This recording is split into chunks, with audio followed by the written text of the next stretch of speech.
French police have searched the homes of the former prime minister, the current and former health ministers, and other top officials.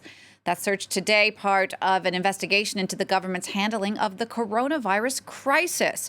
For the very latest on this, let's go live to France 24's Chris Moore, who's at the main courthouse in Paris, the Palais de Justice. Chris, which ministers are concerned by this police search, and what are the charges against them?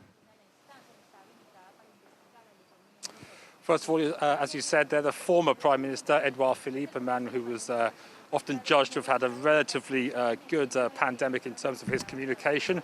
He's one of the subjects, as is the current Health Minister, Olivier Véran, and the woman who preceded him, Agnès Buzyn, amongst others. Now, in terms of the scope of this inquiry, the legalese is that this is a charge of effectively failing to help those in need.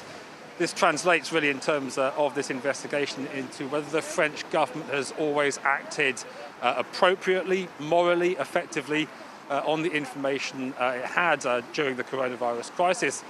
Issues which it will bring up once again, for example, will be the timing of the lockdown. Did that all happen too late?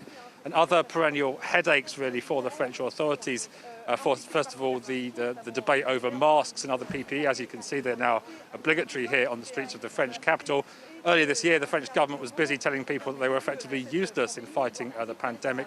A lot of controversy over the fact that this government and ones that went before it effectively allowed what was a big stockpile of PPE to run out.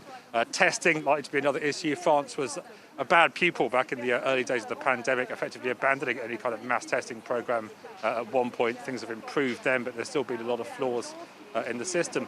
Now, the legal authorities say that the timing of all this is purely coincidental, but it does come a day after the French President Emmanuel Macron introduced a slew of new measures, including a curfew here in the French capital and elsewhere. And politically, that a bit of a move really to re-establish some kind of control over the spread of the coronavirus and the public's perception of how his government's been dealing with it. Chris, thank you for that. France 24's Chris Moore.